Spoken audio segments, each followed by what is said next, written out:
Adam, a young man, checked into the President Hotel in Kansas City. He specifically requested an internal room overlooking the courtyard. If this man was trying to stay under the radar, he was failing miserably because staff reported seeing strange notes, weird phone calls, and unidentified voices coming from behind closed doors. Eventually, Adam, this guest would be found dead under the most bizarre circumstances. But here's the kicker. With all the witnesses and all the clues, the sightings, the theories, the strange letters, we have never fully gotten to the bottom of what happened in room 1046.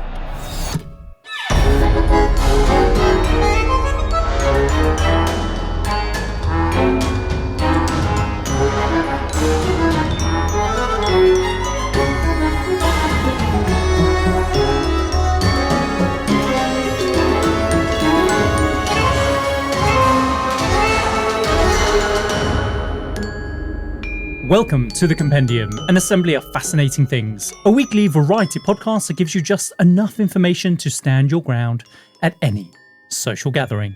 We explore stories from the darker corners of true crime, the hidden gems of history, and the jaw-dropping deeds of extraordinary people. I'm Kyle Reese, the ringmaster for this week's episode. And I'm Adam Cox, the head of finance for this week.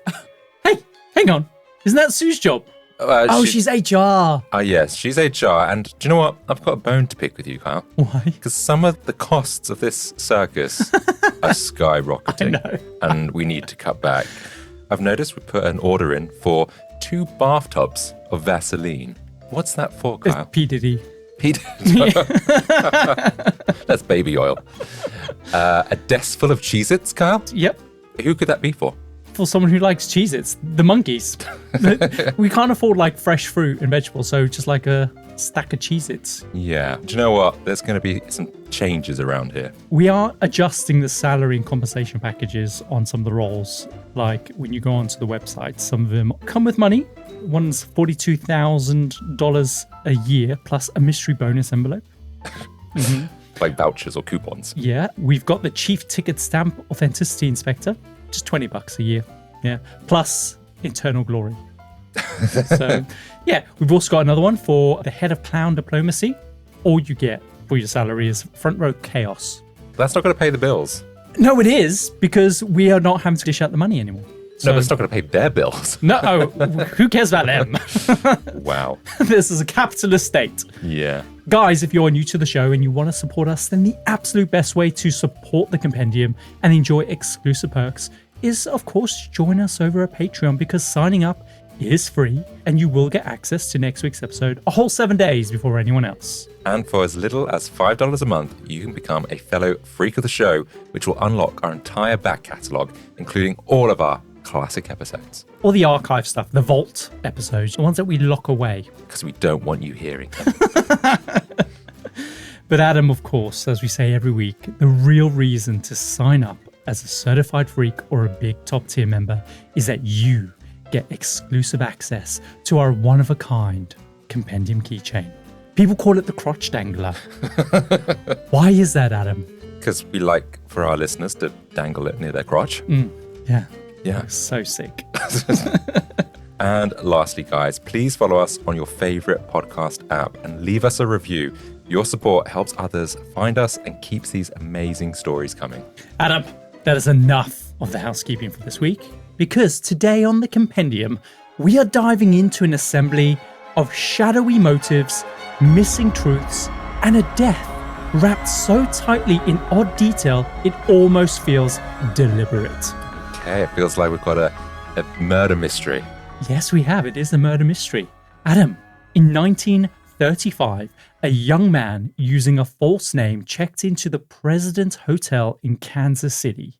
He specifically requested an inward-facing room, perhaps for a quieter stay, or perhaps to ensure he wouldn't be seen from the streets or the surrounding buildings. Okay. And if this man was trying to stay under the radar, he was failing miserably, because to everyone at the hotel, he stood out, from his distinct features to his lack of personal items that he was carrying with him. And his high vis? He was wearing a high vis, yes. That's going to help you stand out. But his behavior was also something that didn't really go unnoticed because staff reported seeing strange notes, weird phone calls, and strange unidentified voices coming from behind closed doors. Eventually, Adam, this guest would be found dead under the most bizarre circumstances that makes the story feel like it is ripped straight out of an atmospheric film noir movie. But here's the kicker. More than 90 years later, with all the witnesses and all the clues, the sightings, the theories, the strange letters following this man's death, we have never fully gotten to the bottom of what happened in room 1046 back in January 1935. Wow. Like many unsolved mysteries, it can be deeply unsatisfying, Adam, as we know. We don't do many of them. Great. So we're going to spend an hour of you talking about all the details for us to get nowhere. No, I think I've got a pretty solid idea of what happened. Okay. But unlike so many unsolved mysteries, this one hits differently because there are actually a lot of clues in the story. But what is missing is the way that they actually all fit together to give us a clear picture of what happened.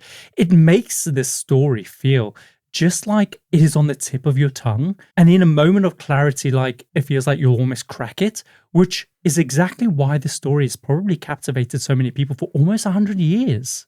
And so, Adam, today on the Compendium, I'm going to tell you about the incredible unsolved mystery of the body in room 1046. Oh, so another body in a room story. I mean, I know it says body, but it's really the murder in 1046. So it's different to the body in 336 or 348. 348. The story that I did. But it wasn't well as manslaughter, to be fair. Yes. And I mean, that was bizarre the way that went down. Yeah, that went down. But this is different. Yeah, that one we solved. You know what? My story had a beginning, middle, and end. This one's just got a beginning and a middle. Great. No end. All right, try and top it. Come on. As I always do at this part of the intro, Have you heard this story before, Adam? I'm pretty sure you can gather. No, I haven't. Great. So, Adam, our story starts on the afternoon of the 2nd of January, 1935, when a man checks in to the President Hotel in Kansas City in Missouri. By all accounts, this man is well dressed. He's wearing a suit and an overcoat. He is described as being maybe in his mid-20s with dark, slick-back hair, and notably, a large scar on his head, like with a sizable patch of hair missing. It's not like it was a fresh wound. This is like from a childhood kind of incident that's happened. But he also had something that they call cauliflower ear, which is like a permanent deformity, like rugby players and wrestlers get from like repeated trauma. Yeah, so was he a sportsman in that sense? Possibly. We don't know. But it is a detail that didn't go unnoticed by the hotel staff. Now, when the man checked in, he signed under the name of Roland T. Owen, and his identification suggested that he was from Los Angeles. Roland paid the rate for a single night accommodation, and when all that was done, the on-shift bellhop, a guy called Randolph Prosp, he is asked to show Roland to his room. As they're making their way to Roland's room on the 10th floor, specifically room 1046, the pair of them make small talk, with Roland telling Randolph that he was previously staying at the Mulbach Hotel directly across the street. But the rates, unfortunately, were too expensive, and so he decided to check into the President. And there was a reason why the President's Hotel was cheaper, because, Adam, it wasn't the classiest of hotels. Like, it wasn't unusual to kind of see sex workers visiting clients, which was so commonplace that the staff just turned a blind eye. Do you know what I'm getting? I'm trying to remember how to pronounce it now, Cecil Hotel vibes a little bit. It sounds like they were built similar sort of times because the Cecil, it was built during the Depression, and it was about these people that were coming and going into the city. It was supposed to be this really upmarket area, but ended up turning into Skid Row. But there's a lot of drifters or people passing through. They'd have like prostitutes come out of the hotel. People end up living there. So it had this weird reputation. And yeah, a lot of people I remember would check in, but with aliases and stuff like that. Sure, because they're like maybe on the run or hiding from the law or something. That's right. So you get the vibe that maybe Roland is in a similar situation. I'm guessing so, just by the fact that you got prostitutes coming there. It feels perhaps a bit run down. This is probably a place you lay low or you don't want to get found, essentially. But remember, he was staying at a slightly better hotel just across the street. So he didn't like deliberately go, I need to stay under the radar and immediately change to this hotel. He was staying in just a slightly more expensive hotel, but the cash, doesn't have the cash. Fine, I see. So eventually, Randolph shows Roland to room 1046 on the 10th floor. Roland specifically asked for an internal room overlooking the courtyard rather than the street, which I think is a very interesting detail. It either suggests that Roland wanted a quieter room, perhaps away from the buzz of the traffic of the street, or, Adam, he did not want to be seen. That's what I said. So after Randolph shows him into his room, he notices that the only belongings that Roland had with him was a hairbrush, a comb, and some toothpaste, which he removes from his overcoat and then places above the sink in the bathroom. Which is an odd detail, isn't it? Like, he's clearly been staying at another hotel. So it's not like this is a one-night thing. He's been staying out for quite some time, right? Mm-hmm. And yet the only belongings he has with him is a comb and a toothbrush. And a hairbrush. Yeah. Where's his pants? He's clearly been staying out for more than one day, right? I mean, it's good that he's thinking about dental hygiene and his hair. But also my biggest concern for him is his underpants. Just turn them inside out. You get 2 days wear it. Yeah, that's true. Can you turn them in any other way? I guess you can turn them inside out and turn them the wrong way around. So you're wearing them with the bum in the front. I mean, I don't think that's better. You can tie them upside down. So the thing is, when Roland is done unpacking, his 3 items, it takes me like 5 seconds. He then leaves the room with Randolph immediately, who then locks the door and then hands the key to Roland. Mm-hmm. Then the two of them walk back downstairs and Roland leaves the hotel. So he's checked in, he's gone to his room, he's put down his toothbrush, his comb, and now he's left straight away. He's unpacked and where's he going? Straight away, not even like getting settled in. If he was a tourist, then you'd think, okay, he's going straight out to explore. But if he's already been in this area the night before, I don't know. And he's not dressed like a tourist because he's dressed in a suit and an overcoat. So that just seems a bit strange to me. Like a flasher overcoat? No, just a stylish overcoat. Like I think 1930s film noir. Okay. That kind of overcoat. Anyway, Adam, later that same day, a maid named Mary Soptic was going about her cleaning route when she arrived at room 1046. Again, another strange detail because it means that Roland is technically in a dirty room as well. Like if she's going around cleaning the rooms, he's already checked in, he's put his belongings down, and now she's coming around. Like he's checked in early and he doesn't care about the state of the room? Possibly, yeah. Mary doesn't realize that a new guest has checked in. And so when she enters, she is taken aback to see Roland in the room sitting on the bed in total darkness. The curtains are drawn and the only light is coming from a small lamp. Mary, of course, she apologizes profusely and Roland's like, it's fine, you can come in, you can clean. And so she does, all while he is watching her. Isn't that creepy? A little bit, yeah. Like, I would just be fumbling completely. I would have completely forgotten how to clean. I'd be putting the remote in the mini fridge. I'd be putting the pillows back in the cupboard. I'd be like, oh my God, this guy's watching me. It's like when someone watches you type and just like magic, you just completely forget how to do it. And when you're watching them, you go, have you never used a keyboard before? Yeah, exactly. But it is also weird that Roland seems to be so comfortable watching her, right? I hate being in the room when Lois is cleaning. And it's only because I know she's doing it wrong. Gosh, that's our cleaner who's listening. Yeah, she's our biggest fan. But the thing is, like most cleaners in a hotel surely would come back later, right? Or are you going out? Or I'll come back in half an hour. Mm-hmm. They don't tend to clean whilst you're in the room. Yeah, it is just such a strange detail. But also remember, Roland is sitting in almost total darkness. So she doesn't really want to also intrude by suggesting that she opens the curtains.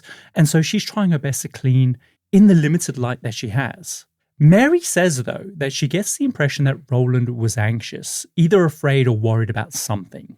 Like it's the middle of the day and he's just sitting in a dark room. So I would get how she might think that, but also maybe he might come across a bit agitated as well. Yeah, it's unusual behavior, right? So after a few minutes of cleaning, Roland then tells Mary that he needs to change. Mary's like, okay, I'm not sure, should I leave or whatever? In her indecision, Roland then immediately turns off the light, plunges them both in total darkness, and she is basically just standing there awkwardly facing the wall, while Roland apparently changes his clothes. Apparently changes his clothes? Yes, because when he then turns the lights back on, he is still dressed in all the same clothes that he had on just a couple minutes ago. Now, remember, he also didn't arrive with anything. So what was he changing into? Again, maybe he was turning his pants inside out and the wrong way around. So what was he doing then? It is bizarre. Was someone else in the room with him and he was like trying to get them out? I don't know. It's very bizarre. If I was the cleaner, I'd be like, do you know what? I'm coming back. Yeah, it is bizarre, right? So following this, Roland then puts on his coat. And then just as he's about to leave, he asks Mary if she could leave the room unlocked because he's expecting someone any minute. Which again, weird. Why is he leaving? Yeah. You wouldn't just let someone into your room? Yeah. Like, I don't understand. It's so strange. And like hotels are usually quite fussy about like people that aren't a guest, right? But then I guess if they're letting prostitutes in, then maybe they don't care. So it's strange already, isn't it? Yeah. So Mary finishes up. She restocks the amenities like the soap and the shampoo. She takes the dirty tiles to be laundered. She doesn't replace the tiles because the shipment of clean tiles won't arrive till later that day. So she will be back. And so that's what happens. Later that day at around 4 p.m., Mary is heading back along her cleaning route to deliver fresh tiles to all the rooms. When she arrives back at room 1046, again, Roland is in there laying on the bed, fully dressed, again in complete darkness. It's difficult for her to see, but with a light that's spilling in from the hallway, she is able to make out a note that has been left on the table saying, "Don, I will be back in 15 minutes. Wait." So was this the guy that he was potentially waiting for? Yeah, and why is he laying in the dark still? Yeah, I don't know. And the curtains are drawn. It is the middle of the day. It's 4 p.m. He's been there pretty much all day. And just in his hotel room. Yes. Weird. And also, I don't think Mary's being that efficient. Like, she's already been to the room. And then she's going back the same day. But it's to deliver the clean towels because they don't actually clean the towels at the hotel. They get sent to a laundry service and then they get delivered later on. And then she goes and delivers the fresh towels. I see. That still seems like... It is. I mean, if they had their own laundry service, they would mitigate this. So, Adam, the following morning, Mary is back. Again, she arrives at room 1046 around 10:30 a.m. I'd be dreading cleaning that room at this point. I know, exactly. And that's the thing. This time the door is locked, which is a good sign. It means that Roland is not in the room and that she will be able to clean without Roland watching her, essentially. And the rooms are strange here in that they can't be locked from the inside. So they can only be locked on the outside, which suggests that Roland is not in the room. So Mary pulls out her master key and she lets herself in.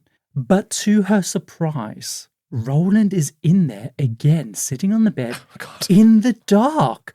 And so she's a little bit taken aback. She's like, oh no, is he going to do that creepy changing thing again? But Adam, what this means is that somebody locked him in that room. Clearly consensually, because when Mary opens the door, it's not like he is desperate to leave, right? The room can only be locked from the outside. That's weird that you can't lock the room from the inside. It is a strange detail. At nighttime, you want to do that, right? Someone could just like wander in your room. Yeah, that is true. That's another thing as well. But I guess this is just maybe the thing that they did or this particular hotel where you can only lock from the outside. But the fact that she's gone to go clean, she's tried the door, it's locked. She's like, great, he's not in there. Let me use my key. Goes in, he's in there. Someone has locked him in there. Was it this Don guy? Okay, so what does he do when Mary walks in? Okay, anyway, Mary apologizes, saying she didn't think that anyone was in there. Justified. Roland says it's fine, and he insists that she's okay to stay and clean, and so she gets to work. While she is cleaning, the phone rings, and Roland answers it, and Mary overhears Roland speaking to a man, saying, "No, Don, I don't want to eat. I'm not hungry. I've just had breakfast." Now, there's a moment of silence, while the voice, of course, on the other end replies, to which Roland says, "No, I'm not hungry." But then Mary hears a voice of a woman cutting in. Adam, she is screaming and she is saying, "No, Don, put the pistol down." And then she starts crying hysterically. Roland then tries her best to calm her down, saying, "Louise, please just stop crying." He calms her down for a couple seconds and he hangs up a few moments later. So, Adam, it is very awkward for Mary in this moment. Yeah, I'd be like, is everything okay? Like, do you want me to go? Yeah, weird, right? Mm. So following this, Mary tries her best to break the tension with some polite small talk. Eventually, she finishes cleaning. She says goodbye. She collects up the dirty tiles and off she goes. I would be like, when is this guy going to check out? Yeah, exactly. Adam, later that day, Mary's back. Oh, God. It's 4 p.m. She's obviously delivering fresh tiles to all the different rooms. Again, she gets to room 1046. Just as she's about to knock, she distinctively hears the voices of two men talking on the other side. She then knocks, and instead of hearing Roland's voice, a much deeper voice asks, "Who's there?" She says, "I'm here with fresh towels," to which the deeper voice says, "We don't need any." Which, of course, is a lie because Mary herself had taken the dirty towels from the room earlier that day. Mm-hmm. So the question is, Adam, who did this voice belong to? Was this Don, perhaps? Or putting on a voice? She definitely heard two voices. Oh, so the man that was on the phone. Yeah. And I guess Roland doesn't say anything, so she can't make out if Roland's actually in there. She just knows a man with a deep voice. Yeah, that he was the voice that responded when she said it was for towels, and he said they didn't need any. But she definitely heard two people's voices. So she heard Roland's voice, and then she's also heard this deeper man's voice. Okay. So it is bizarre. There's some bizarre stuff coming in here, but also you need towels. It's a complete travesty. How is he going to cope? Just going to drip dry? Yeah, because there's no towels in there as well. So he's going to wake up the next morning, want a shower, and he's going to there's no towels. Well, yeah. This is the biggest mystery of them all. It is! How is he going to dry himself? But Adam, that is not the end of the strange voices, because later that day at around 6 p.m., a woman called Jean Owen, no relation to Roland Owen, she checks into the hotel. She has spent the day shopping in Kansas City and was planning on staying with her boyfriend, but he wasn't feeling very well. So rather than driving all the way back home, she decided to check into the President Hotel for the night. She checks into room 1048, and later that night, she says she hears the voices of what sounded like two men and a woman arguing. They were swearing, they were shouting, it was clearly heated. It was an emotional argument that was going on. And at this point, I guess we're assuming it's Roland and the two people, Don and the lady on the phone. Could be Louise, right? This Louise woman. Now, this is corroborated by the hotel elevators operator on shift that night. This is a guy called Charles Blocker. He said he started his shift around about midnight, and the hotel was fairly busy until around about 1:30 a.m. Mm-hmm. He says for him, he put the noise down to a known party that was taking place in room 1055. So for him, if he had heard any arguing, he assumed it was from the party that was happening. Oh, okay. The point is that either way, there is a lot of activity happening on the 10th floor that evening, which may be important to what happens next. Mm-hmm. Charles also says that he saw a sex worker doing the rounds that evening at the hotel. She was basically visiting multiple guests and asked to be taken to multiple different floors. So she's a busy girl. Yeah, like why work the streets when you can work a hotel? Exactly. At one point in particular, she asks to be taken to the 10th floor and then asks to be pointed to room 1026. Okay. Half an hour later, the woman buzzes for Charles again to come and collect her, and on their way down to the lobby, she tells him that the client that she was actually looking for wasn't actually in his room, and so she had spent their 30 minutes just waiting around for him. Mm-hmm. Again, this is important because she might have seen something when we find out what's happened next. But then about an hour later, Adam, at 3 a.m., the sex worker comes back into the hotel. This time, she's with a different guy, and they ask to be taken to the 9th floor. Now, at 4:15 a.m., Charles is called back up to the 9th floor, and again, it's the sex worker. She requests to be taken back down to the lobby, and then she leaves for the evening. Now, 15 minutes later, Charles gets another call back up to the 9th floor. This time, it was the man that came in with the sex worker. He tells Charles that he couldn't sleep and that he wanted to go for a walk.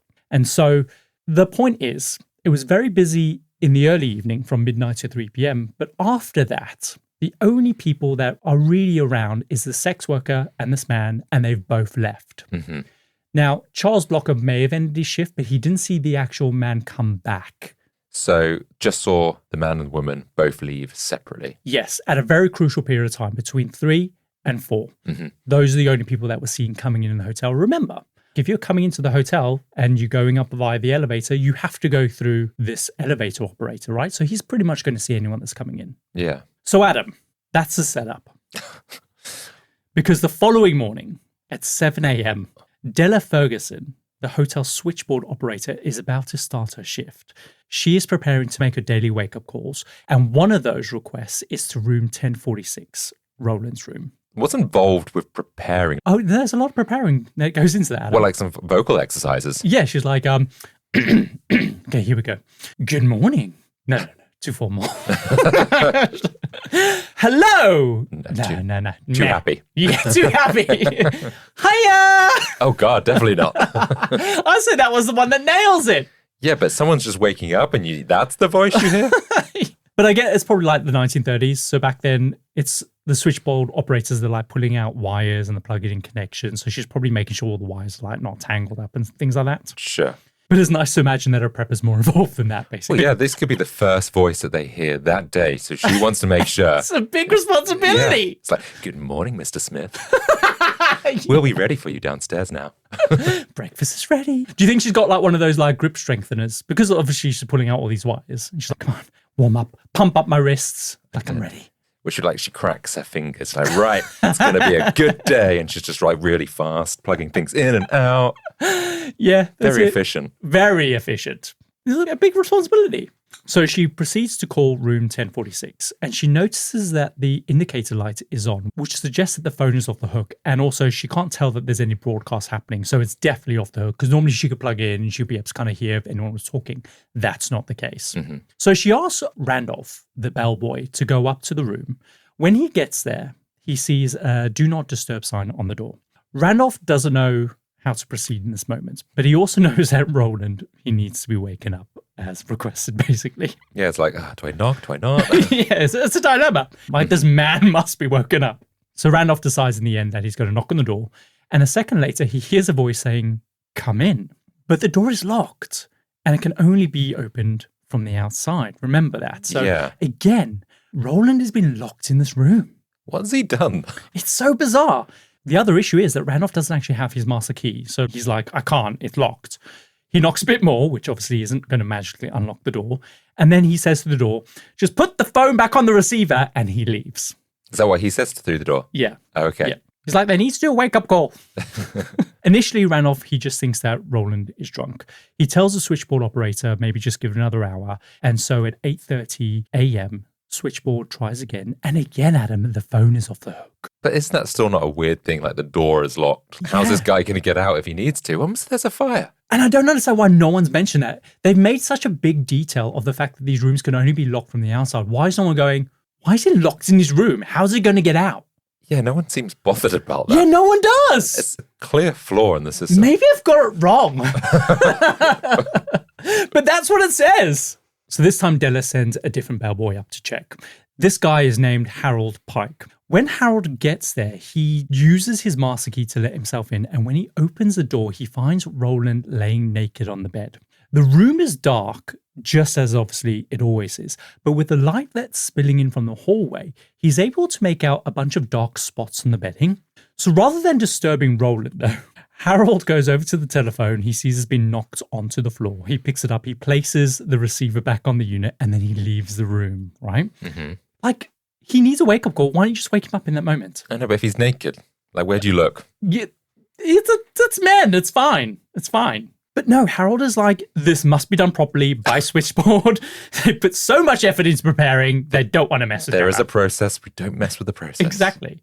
So downstairs, Harold tells Della that Roland is still passed out and that he's placed the phone back onto the receiver and to try again later. Mm-hmm. Eventually, Adam, at 10:30 a.m., switchboard is like, finally, this is it. I'm going to do it. I'm going to place this wake-up call. She makes the call, and again, Adam, the phone is off the hook. So he keeps knocking it off. Yeah, this guy just keeps fucking knocking the phone off the hook. Right. Why? I don't know. Oh. I don't know. That's the end of the story. And that is the end of the body in 10:46. That is the mystery. Feeling uncertain by life's challenges? At intouch.org, you'll discover encouragement that lasts. With powerful sermons from In Touch Ministries' Dr. Charles Stanley, daily devotionals, and resources designed to strengthen your faith, you'll find hope and wisdom for every season of your life. Don't wait. Visit intouch.org today and let God's Word inspire your journey. That's intouch.org. I'm here on the job site with Dale, who's a framing contractor. Hey, good morning. Dale traded up to Geico Commercial Auto Insurance for all his business vehicles. We're here where he needs us most. Yep, they sure are. We make it easy for him to save on all his insurance needs, all in one place, with coverage that fits his business and bottom line. Oh, I shouldn't have looked down. It's all right. We're so far up here. Look at me. Take a deep breath. No, I'm good. So good. Get a commercial auto insurance quote today at geico.com and see how much you could save. It feels good to Geico. So this time, Mary, the cleaner, right, she decides to go check on him. She knocks on the door. There's no answer. She uses her master key to unlock it. And inside, Adam, she now finds Roland naked and slumped over the bathtub. And he is covered head to toe in blood. Amazingly, the first thing that Mary does is place the phone back on the hook. You're expecting a wake-up call, sir? They're obsessed with this phone. She then turns on the light and she gets the sense of just how mad things are in this room. There is literally blood all over the walls, all over the bedding. It's all over the bathroom. On top of that, Adam, Roland is in an extremely bad way. And so immediately Mary runs downstairs for help. Just use the phone. They're so obsessed with the phone. Why don't they just use the phone? Because she knows the wake-up call is going to come through. She doesn't want the phone to be engaged. I just don't understand why the phone is such a big thing in the story. Anyway, yes. Questions. One, when the guy came in before and put the phone back on, he then locked the door behind him. Yeah. Again, really weird. It's so strange. And so Mary's gone in, she's unlocked, she's seen all this blood. Do we know if it's stab wounds, if it's just been beating up? Is it a gunshot at this point? What's the injury? I'm going to tell you, because Mary runs, she calls the hotel assistant manager. By the time they get back to the room, they can now barely budge the door open because Roland is now blocking access, right? He's collapsed in front of the door. He's clearly trying to get out. Is he trying to get out or is he trying to stop people getting in? I think he's trying to get out. They have to essentially force a way through. When they are in, they help Roland to his feet and they perch him on the edge of the bathtub. Like I said, he is in a bad way. He has a cord wrapped around his ankles and his neck. So someone's basically tried to strangle him. Jeez. At first, they can't see where all the blood is coming from. But either way, the scene suggests that they have to call the cops and they also probably need a doctor. And so they call the hotel's on-call doctor. This is a guy called Harold Flanders. When he gets there, he inspects Roland and he sees that he has a major skull fracture, but also all the blood was because Roland had been stabbed twice in the chest, one of which had punctured his lung, and so he was struggling to breathe. Jeez. When the cops ask Roland who did this to him, Roland's response, amazingly, is nobody. He says he slipped and hit his head on the tub. Okay. So, unlike the story, unless the tub retaliated and stabbed him twice in the chest. And put a rope round his neck and tied him up. How dare you! And smashed his head in? Yeah. So, a few minutes after this, Adam, Roland, he loses consciousness. He is rushed to hospital, and Adam, shortly before midnight that night, Roland is dead. I mean, it didn't look like his chances were good. No. And so, with him went the mystery of what happened or who did this to him. Well, it's got to be the man with the deep voice. It's got to be, right? Like, it's clear this Don guy may have been involved. Also, who's Louise? Yeah, and hang on. Is Louise the sex worker and is Don the man that went to room or floor 9? Those are the only people that we saw moving around at the time that we think that he may have been murdered. But also, who's locking him in this room? But also, Adam, it seems to be consensual, like this him being locked in this room. Otherwise, when the cleaner came in, he would have tried to make a run for it. Well, so far, my thought process is he's got into some serious trouble, and I'm wondering if he's doing this to keep someone else safe. Do you know what I mean? Ooh, interesting. Like, whether it's Louise on the phone or something like that, he's clearly voluntary, waiting around, waiting for some kind of punishment or whatever it is in order to protect someone. It is such a conundrum, isn't it? Adam, so let's start looking at some of the clues, right? Following Roland's death, Dr. Flanders, the on-call doctor, assists in carrying out an autopsy on the body. Revelation, they determined that, yes, Roland died from multiple stab wounds to the chest. Well done, doctor. Yeah. Dr. Flanders also decides that he wants to examine room 1046. He estimates that based on how much the bloodstains had dried, that Roland had been attacked between 4 and 5 a.m. that morning. Okay. So it is a very narrow window of time, and we know that according to Charles Blocker, the hotel was very quiet with only the sex worker and the mysterious guest from floor 9 being seen, right? Did they see something, or were they involved directly? I'm not sure if they were involved, but they may have definitely seen something. Yeah, I feel like they have to be, right? Specifically the sex worker, because remember, she waited on floor 10 for 30 minutes for a client to show, but he never did. So did she perhaps see something or hear something? An argument? This is a violent death that has gone through, right?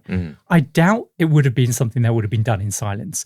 This isn't a real life silent movie. Do you know what I mean? Yeah. There's no noise. Like, you would have heard screaming or There would something. have been a commotion in that room unless Roland was taking this punishment. But yeah, you would have thought he would have fought back, right? Yes. Now, Jean Owen, remember, she was staying as a guest on that same floor. She did hear a woman and men screaming and shouting, but Charles Blocker put that down to potentially being the party. So we can't know if those two things are connected. Yeah. But the person that can potentially triangulate that is the sex worker who was waiting around on that floor. Yeah, she would have perhaps seen something because she was Unless walking she was around. involved. So it sounds like, because Mary had heard the man, Don, and Louise over the phone, I'm getting the sense that they were in another room in the hotel. Interesting. Maybe they were on the floor 9, or maybe they're in 1055, this party, whatever. They were somewhere else in the hotel, because there was that note saying about being back in 15 minutes. Please wait. Please wait. So that's someone that's nearby. It's not like it's, someone off the street that's coming in. I reckon it was someone staying in the hotel. That is so interesting. Yeah. Yeah, because why would you leave, right? Because you wouldn't want someone who was coming off the street, coming in and like not being received at the door. But if it was the case that he was an existing guest, it could also explain why someone keeps locking him in the room. Yeah, because they're close by, right? I think you might be right there, right? Because if it was someone off the street that had done this, they couldn't have exited the hotel without being seen by Charles Blocker unless there was a back stairs somewhere. And they're saying that this case isn't solved? I should have been there. Maybe. But again, if the sex worker and the mysterious guest were involved, were the characters that they were assuming potentially the perfect cover to get out of the hotel without going down the back stairs? That's true. Interesting. Anyway, Adam, detectives, they set about searching the room. The thing that stands out the most is the lack of any personal items. Roland, remember, checked in with basically just the clothes on his back, right? When he was found, he was completely naked and his clothes were missing. Why take his clothes? The only items they find in the room were a safety pin, a single hairpin, which likely belonged to a woman, or perhaps left by a previous guest, an unsmoked cigarette, and a bottle of diluted sulfuric acid, which sounds strange to us today, but when I looked into it, I gathered it was quite a common kind of ingredient in like cleaning products and stuff like that. Okay. They also discover that the hotel's complimentary shampoos and soaps that Mary would have stocked up the day before, obviously minus the towels, were missing. Well, that's what people do, right? Whether you're killing someone or not, you're going to take the complimentary shampoos. I don't think so, unless it was Ross Geller who did this. As a kid, I would always take the complimentary shampoos. When you check out, not after you've committed a murder or a robbery. Well, you might be checking out at that point. I quickly grab these as well. Yeah, like, do you know what? I'm a bit short. I'll just take these. But it's strange, right? Yeah, Ronald's not going to need them. Oh, God, Adam, that's so cruel.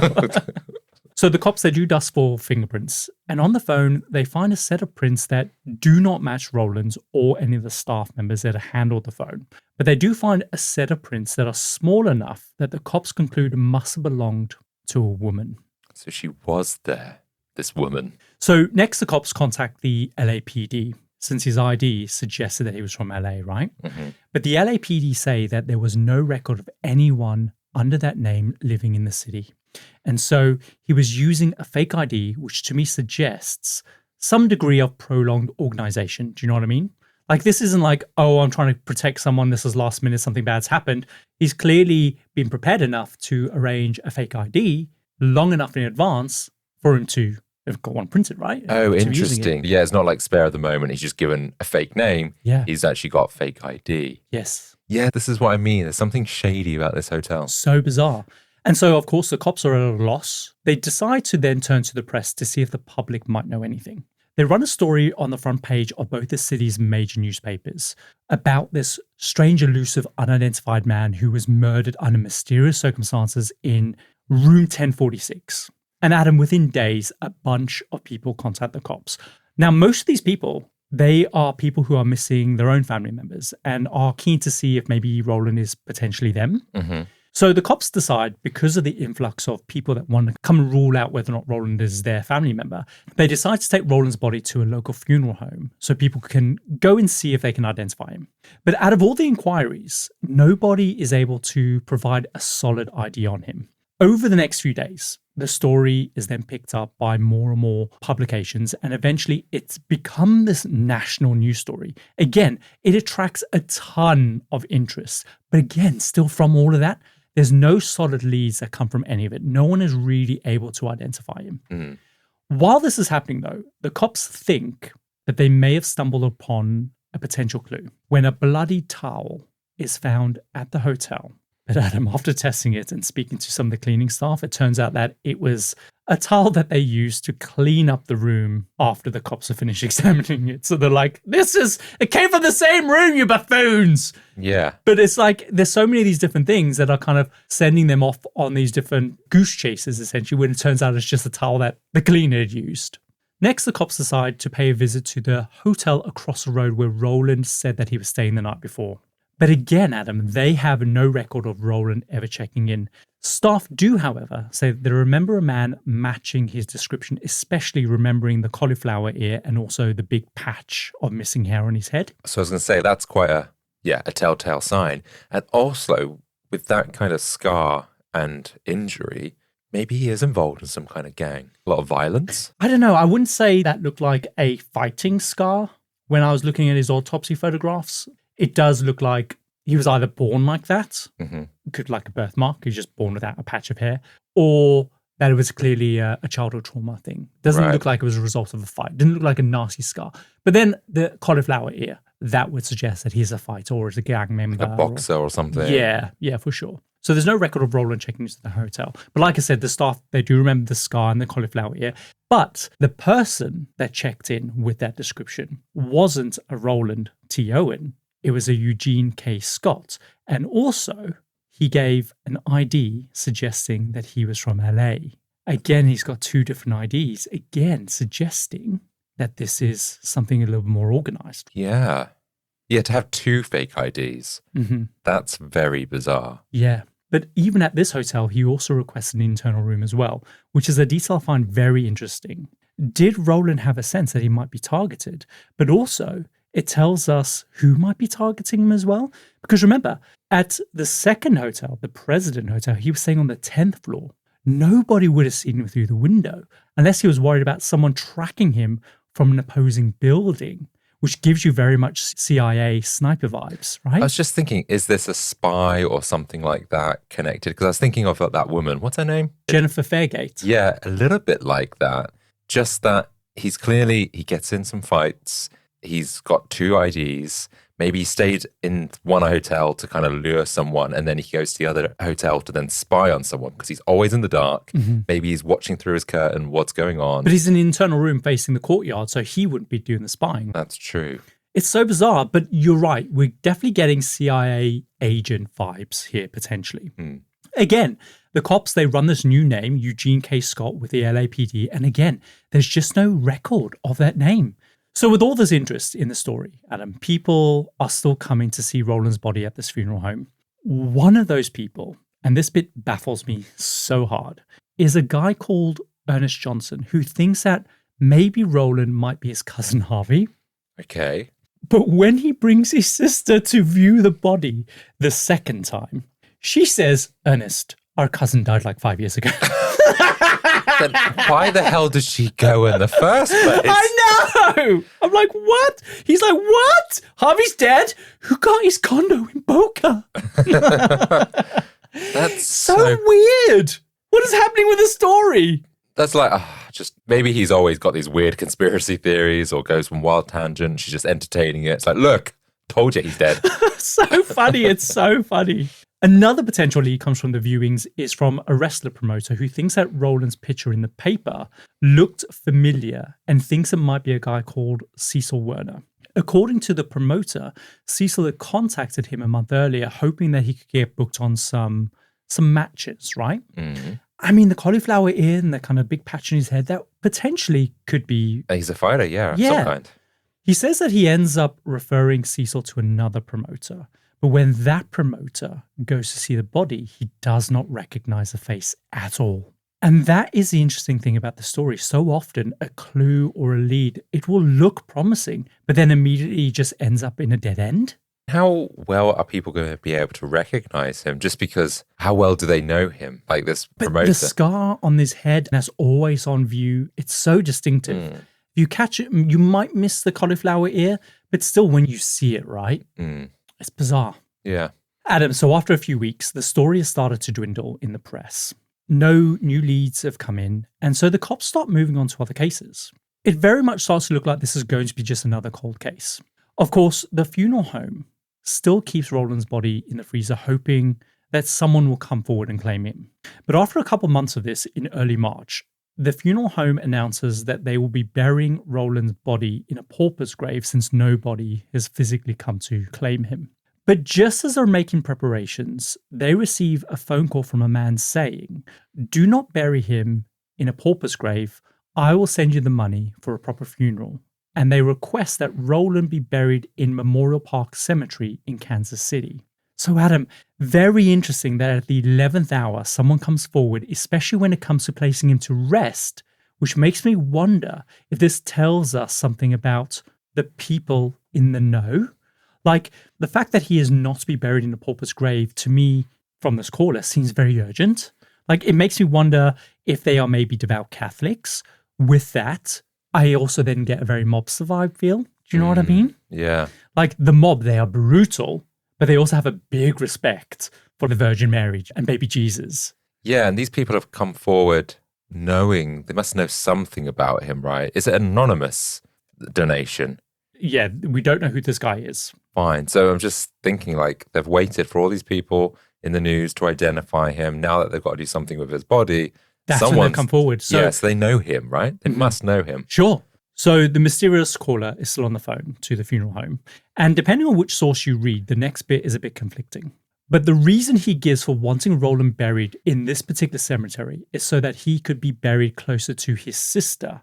But in other accounts, it's so that he could be buried closer to the caller's sister. Either way, he needs to be buried close to someone's sister. Yes. So based on the call that Mary overhears, could this guy be Don? And is the sister, Louise, the woman's voice Mary heard saying, "No, Don, put the pistol down"? I'm so confused. Like, why?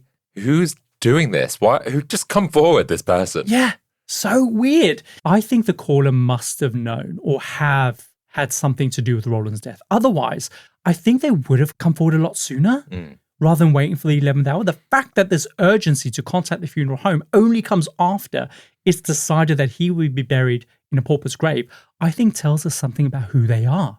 And I'm getting very much Catholic mobster vibes here. So, Adam, still on the phone with this mysterious caller, the funeral home say that they will have to let the cops know that he called, to which the caller basically says, "Do what you need to do, I don't care."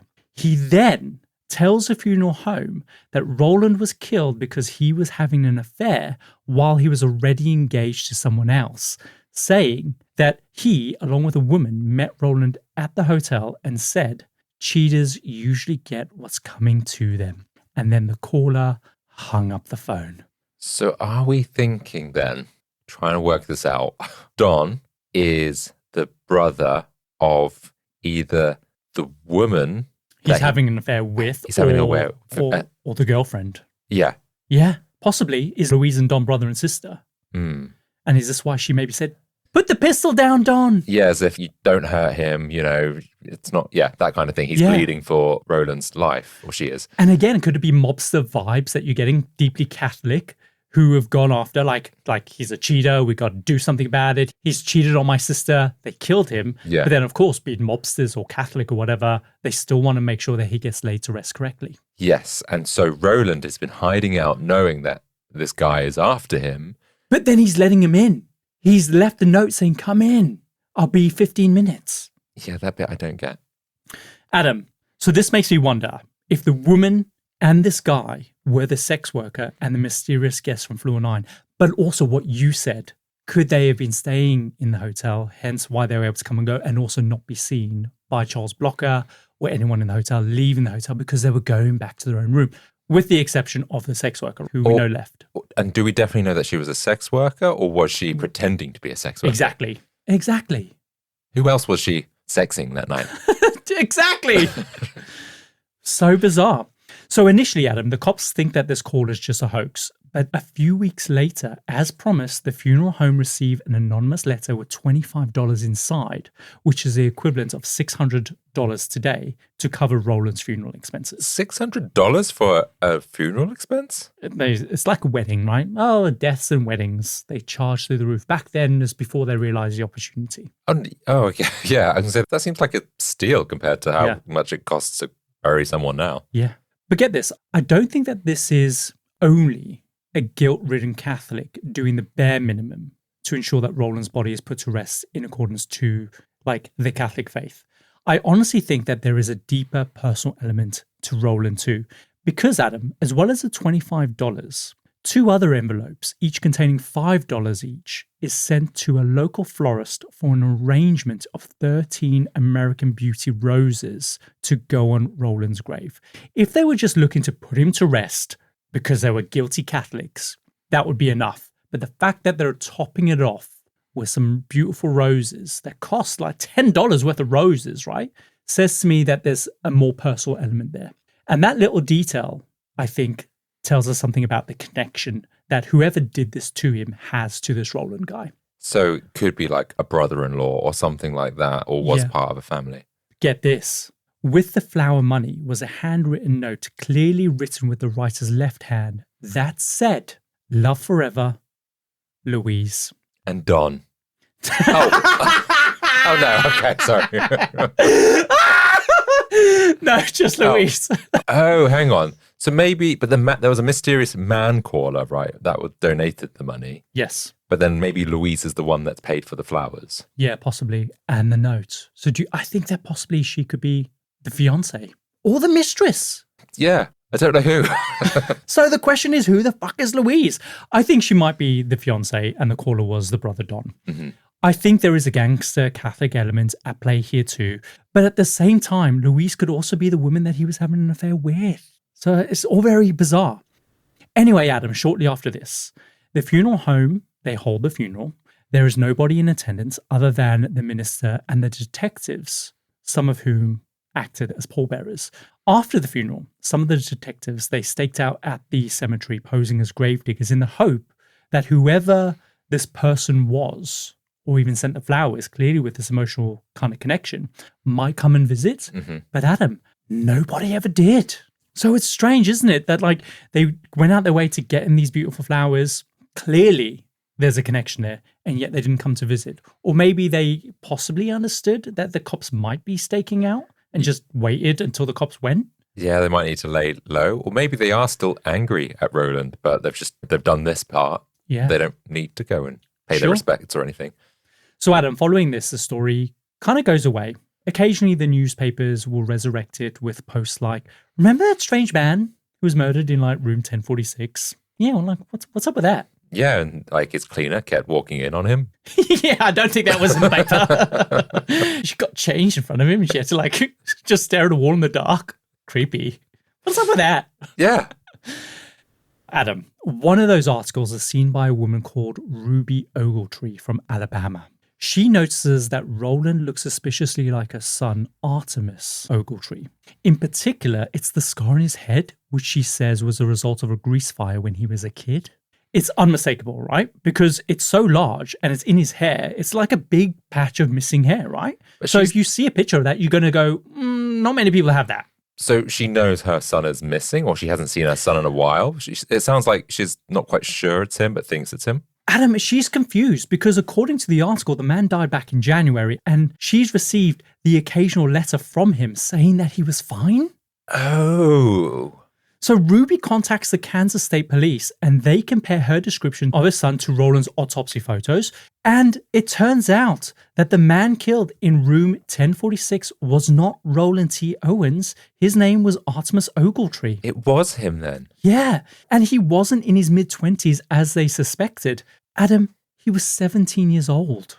Oh my God. So really young then. Yeah. And so he's been away working or whatever, writing to his mum. But is it Don that's kind of or someone's covering up his death by writing to his mother, essentially?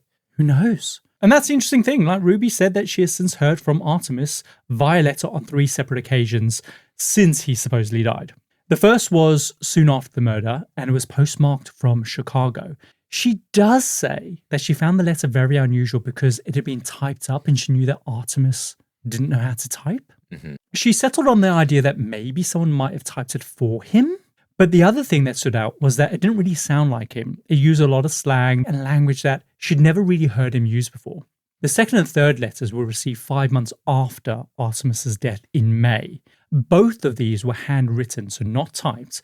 And the first said that he was going to Europe, which was a massive surprise to her, right? Mm. The third letter came a few days later, sent by special delivery, saying that his ship was sailing that day from New York, and both letters were postmarked from New York. Okay. So it's bizarre, right? So he's getting these letters. The second one is handwritten. I couldn't find whether or not she felt that the handwriting matched his handwriting. But the important bit was she's received these letters months after he supposedly died. Now, Adam, the same month, Ruby says she also receives a phone call from a man in Memphis, Tennessee, who claimed that Artemis had saved his life in a fight, but Artemis was unable to call her because he had gone to Cairo. So it's a very strange detail. He met this guy in a fight. He then gave him his mother's number immediately after, and then months later he called her. Like, it's bizarre. It's not the kind of thing that you do if you rescue someone from a fight, right?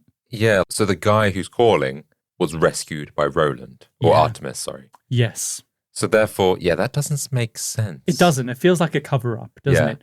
The man told her that Artemis had met a rich woman, they had gotten married, and reassured her that he was safe and well. But he also tells her not to expect any more correspondence from him since Artemis lost one of his thumbs in the same fight that he saved him from, and so he was unable to write anymore. I mean, there are other ways. Yeah, like he's just got married to a new wife. Yeah. Can't she write the letter? Yeah, that's it. Can't ever speak to you again, Mum. And this, Adam, was the last time that she heard from Artemis or whoever was pretending to be him. How did she accept that news? It goes, oh, okay. All right, okay, fine. Thanks for calling. Yeah. Bye. Either way, this sounds like a very sloppy attempt at a cover-up, doesn't it? Mm. Sloppy in that it feels so elaborate and detailed, but also nothing makes sense either. And that conflicts with the letters from New York. So is it two people trying to cover up, not realizing that someone else has covered this up? Possibly. And it has to be a cover-up because the cops, they look into whether or not anyone under the name of Artemis did get on board a ship going to Cairo. They even contacted the US Embassy there, and there's no record of any such passenger. And here's where it gets strange. If he did travel to Cairo, the only way that he wouldn't be on those logs is if he traveled under a fake name. Mm-hmm. But from what the caller and the letter said, there's no indication that Artemis was on the run or in any trouble whatsoever. And so why would he need to travel under a fake name, right? Yeah, but he's not going to tell his mum that I'm on the run, though, is he? Possibly. But I do think that this was the caller's attempt at covering up his murder.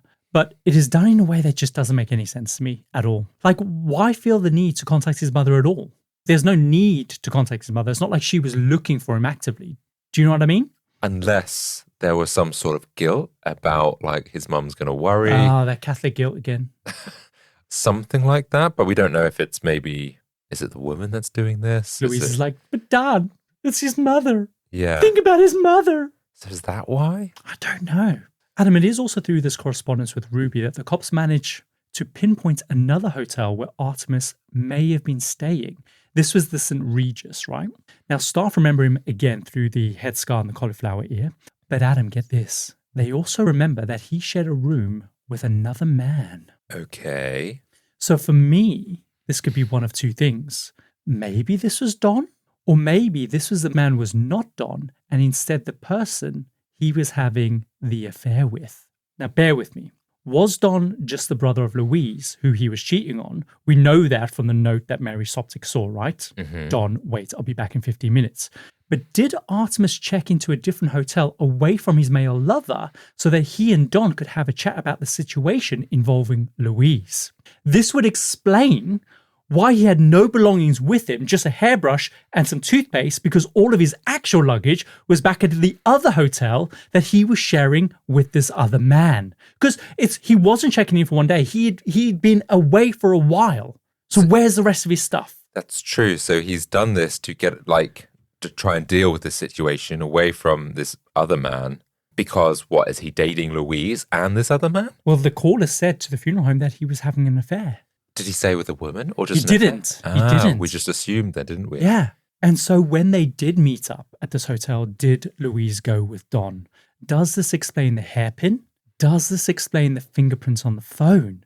But Randolph didn't see anyone come and go from the hotel at the time all this was supposed to have happened, unless the sex worker and the mysterious guest were Louise and Don. Yeah, that's what I think, because they left separately. They didn't leave together, didn't they? That's true. It's confusing. It's so bizarre, isn't it? But you can see how, like, it's the unanswered questions about the story that makes this such a captivating tale. And yeah, it feels like there's just a layer after layer. Is this even Artemis at the end of the day? That's what we're getting from this woman. And maybe that's a whole other weird story that's just Possibly. added to this. Adam, I think it is Artemis just because the scar on his head is so distinct. Mm-hmm. But that's the other thing as well, is that you answer one question, takes you in a completely different direction. But then you get the answer to a different set of questions that takes you in the opposite direction. It's just so bizarre. But at the same time, let's assume that the sex worker wasn't Louise. She was trying to find a client who never showed up and she hung around for a while, right? Mm-hmm. So she potentially could have seen something. But then at the same time, if she is Louise, is the truth that she went to Artemis's room? They had an argument. She left. She then came back with Don and then they did a number on him. That's possible as well. It could potentially answer why this Jean Owen woman who was staying in a room nearby heard people arguing, clearly two men and a woman. Yeah. So following this revelation, Adam, Roland was actually this Artemis guy, nothing really seemed to materialize from the case. That was until a couple of years later in 1937 when the NYPD, they arrest a man named Joseph Martin on a different murder charge. What they found interesting is that he often operated under the alias of Donald or Don Kelso, which drew them to discover various run-ins that he's had with the law across the country. So he's been using that alias, right? Mm-hmm. Now, when they looked into this, they noticed a similarity between his handwriting and the handwriting in one of the letters that Artemis's mother had received. And remember, two of those letters were postmarked from New York, and he was arrested in New York. That lines up then. Possibly, doesn't it? So it seems like we could potentially be getting somewhere. But the wild thing is that they already had this Joseph guy for murder. He was going to jail anyway, and so they didn't feel any need to look into this connection to the murder in room 1046. And so, Adam, as a result, no further investigation was carried out into him. So aside from him having an alias as Don and being in New York at the same time as the letters were sent. Well, no, this was 2 years later, right? But it seems like he's from New York. Oh, okay. So yeah, then that's a very loose connection. Yeah, and Don is such a gangster name as well, right? Yeah. And you can't get more gangster than New York at that time, right? And you can guarantee he's Catholic with a name like Don. So what, is that just a weird coincidence? It could be. The fact is we just do not know because the cops did not investigate any further. Right. Shame on them. So unsatisfying, isn't it? So while the case technically remained open, it never ever progressed any further. Like, over the years, different detectives, they would review the case, but even then, there were always just more pressing matters like that they had to prioritize. Mm-hmm. But Adam, there is another angle to the story that may potentially fill in some of the gaps. Because on the night of the murder, a man named Robert Lane says that around 11 p.m., he was driving down 13th Street in Kansas, not too far from the President Hotel, when he saw a man wearing just trousers and an undershirt with no kind of coat on, which would have been very noticeable considering it was January. He says that the man had stepped out. He hailed him to stop, thinking that he was a taxi. When the man realized his mistake, he asked Robert whether or not he could take him somewhere where he could actually get an actual taxi. Robert agrees. The man gets in the back. Robert says that it looked like the man had been in a really bad fight, to which the man in the back says, "Don't worry, I'm going to kill that son of a bitch tomorrow." Okay, but who is this son of a bitch? And I just said, oh, the guy that's attacked him. Could even be Artemis himself, right? Yeah. Now, Robert also says that he could see in the rearview mirror that the man had a deep cut on his arm and was cupping it to kind of stop or catch the blood. Eventually, Robert gets to an intersection where the man gets out, and then Robert just drives away. Now, here's the thing. After the news of the man's death starts to circulate, Robert is one of those people that goes to see his body at the funeral home. And just as he remembered, he saw the same scratch on his arm and a very distinct missing hair patch. Oh, so he did recall the hair patch on his head. Yeah. The cauliflower ear, or maybe just... No. There is debate whether or not he saw the mark on the head, but he definitely saw the same scratch on his arm. So he tells the police that he thinks that this is the same man. So this potentially tells us that maybe Artemis was beaten up outside the hotel, backing up this kind of grudge element. Did whoever he fought then come back to finish him off back at the hotel room? It's all just very odd, right? We just don't know. And he was just waiting for him in order to get his revenge or whatever it was. Yeah. Because Mary never says that he had a cut or noticed that when she saw Roland or Artemis, right? Before she discovered his body. Yeah. Don't know. Possibly a connection? It's crazy, isn't it? Anyway, Adam, that's the maddening thing about mysteries like this, right? With every passing year, people die, memories fade, and the chances of new evidence or witnesses coming forward just becomes more and more unlikely. So you can imagine it is a massive surprise when in the year 2003, a librarian from the Kansas City Public Library named John Horner reaches out to the cops. Initially, he was anonymous, only saying that he was calling from Missouri. He tells the cops that a relative of his has passed away and that while he was clearing out his belongings, he found a box filled with old newspaper clippings from the murder of Roland T. Owen. Okay. He says that inside the box of clippings was also something that was mentioned in the newspaper articles that was directly tied to the scene of the crime, but over the phone, he refused to tell the cops what it was or who he was. Instead, he insisted that the cops come to his house where he would show them. Interesting. When the cops arrived, John Horner completely changes his mind and he refused to speak to the cops at all, saying that he feared for his family's safety. What does that mean? Which is only plausible if whatever was in that box was so detrimental to his relative's reputation or memory, or if there was some kind of mob's element to it that meant that he was in danger. And so, Adam, we never find out what that strange item was. And so we only have his word that he had found these newspaper cuttings. Like, we've never seen them or anything. There is speculation that it could have been a comb or a toothbrush. Other people speculate that it might have been a bloody shirt, remember? Like the killer took all of his clothes. It's also possible it may have been some sort of ID that might prove Artemis's real identity. But we just don't know, and so the case remains unsolved. And the reason why we eventually find out this librarian's name, John Horner, is because he eventually started up a blog about the case on the Kansas City Public Library website. And even in the blog, though, he doesn't say what was in that box. But he posts about the box? He posts about the case. So he's obviously struck something in him, struck an interest in him, but he doesn't mention the box and he doesn't mention what was inside that box. He just starts writing about the case. So it's clearly sparked something in him. And that would make sense if like you found out like, oh, your relative was involved in some kind of big thing. You'd be like, oh, I want to find out more. Yeah. So he shared that information, but he hasn't shared the details that potentially incriminates one of his family members. Potentially. We just don't know. Yeah, but I guess he feels confident enough to post about the story. But then I guess he's not accusing any killer or anything. That's right. So is it possible that maybe Don or Louise was John's family member? Maybe his uncle, his father, his mother, or his auntie? Who knows? And so, Adam, the story has a very unsatisfying ending. But I do think that the story is made so much more interesting because of the questions it evokes, right? That you can almost forgive that it's unsolved in a way. I can't. I'm deeply unhappy. Are you? I think this is great. Oh, we're going to get like this big, I don't know, reveal or breakthrough, or at least this really strong inkling that it was this. But no, nothing. Oh, I don't know. For me, it's how all the questions have the power to lead the story into a completely different direction. To me, like that makes it so interesting because it's just, you're on a mad goose chase almost. This is like The Sopranos when that ended. Yeah. Or just blank screen. Yeah. For example, like knowing who this Don guy is for a start. Was he the killer? Was he the lover? Or were they just mates? Because it could be either one of those things, right? It seemed like the relationship was friendly enough for him to ask him if he wanted to grab something to eat, right? Even though he said like, no, I'm not hungry. If they were lovers, then was this a lover spat with Louise caught in the middle? Did Robert Lane witness that spat? Or the precursor to an assault that turned deadly back at the hotel? Perhaps the lover, not Don, decided to kill him in a rage when Artemis decided that he was going back to Louise, potentially. Like maybe they had the discussion in the hotel room. He was like, yeah, I do want to be back with you again. He told his lover killed him in a rage. Like it might explain the flower note.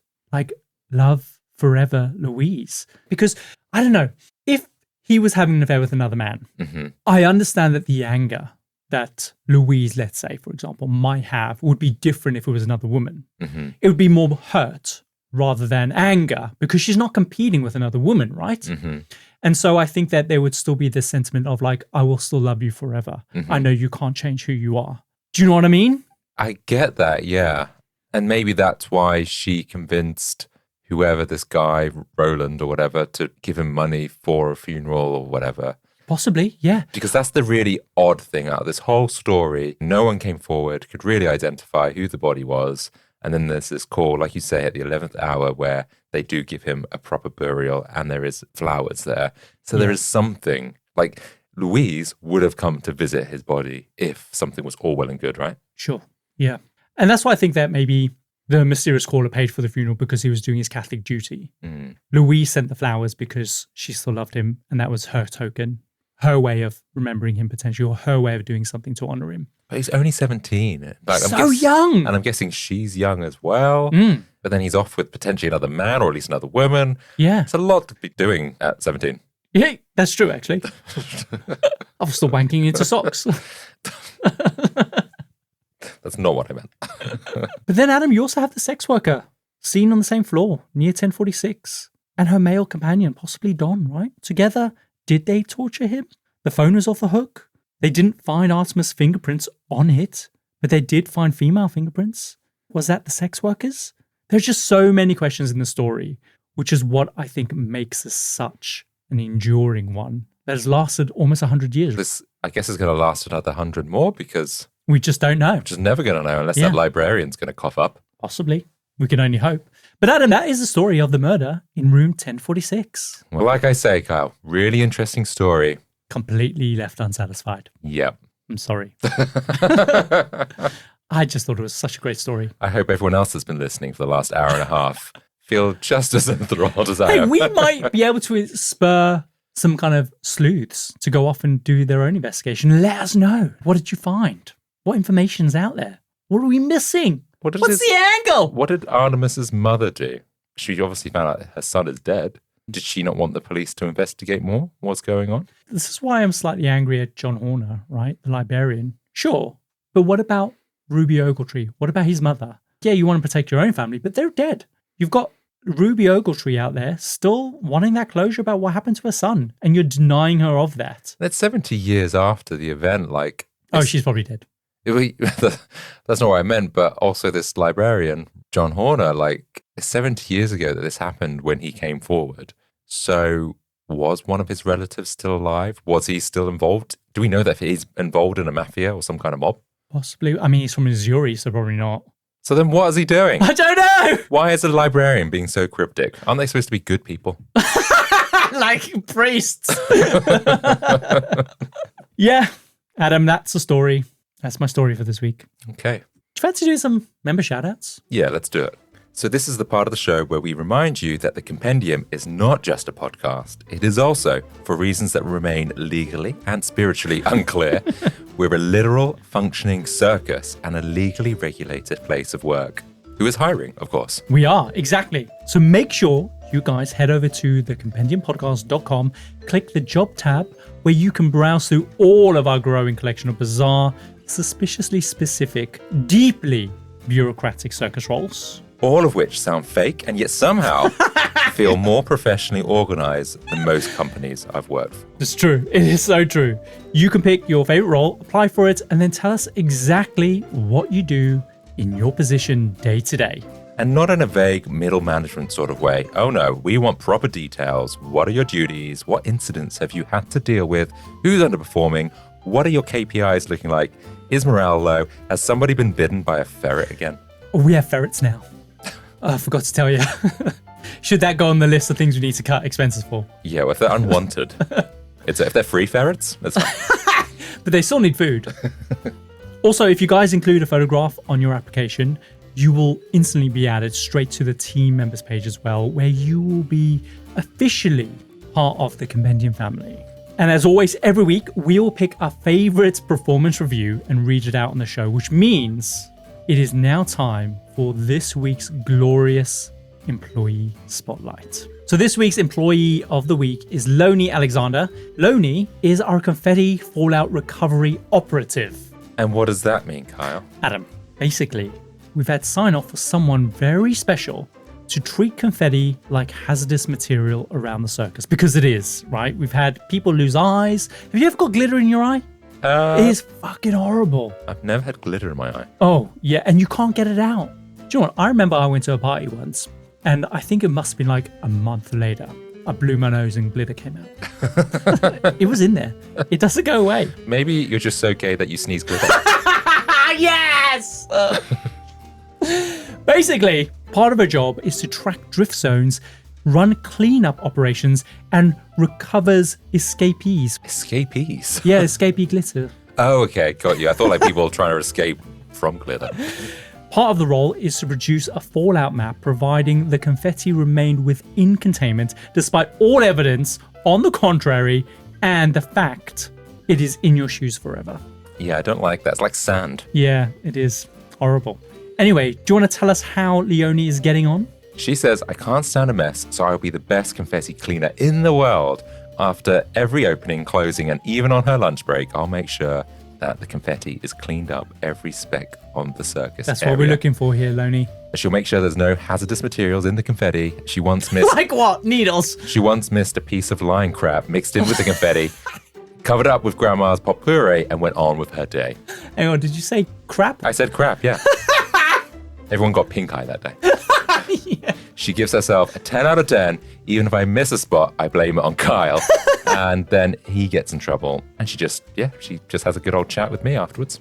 Oh, really? Yeah. I feel betrayed by that. No. Actually, who did Loney say was her favorite host? Let me have a look. She said I was her favorite. She picked me. Yeah, but she's also blaming you. Yeah. The better the devil you know. So guys, if you want to be featured in a future episode, head over to thecompendiumpodcast.com. Remember, click jobs, pick a role, and send us your application. And we'll read the best ones out on a future episode. Provided HR allow it, of course. They won't, but we'll do it anyway. As is tradition. Right then, shall we run the outro? Let's do it. And that brings us to the end of another fascinating foray into the compendium and assembly of fascinating things. We hope you guys enjoyed the ride as much as we did. And if today's episode has sparked your curiosity, then please do us a favor and follow us on your favorite podcast app. It truly makes a world of difference and helps more people like you discover the show. And for our dedicated freaks out there, don't forget that next week's episode is already waiting for you on our Patreon. And as always, it's completely free to access. And if you want even more, then join our Certified Freaks tier to unlock the entire archive, delve into exclusive content, and get a sneak peek at what's coming next. We drop new episodes every Tuesday. And until then, remember, a false name can be buried, but the questions it leaves behind have a habit of outliving everyone. We'll see you next time. See ya.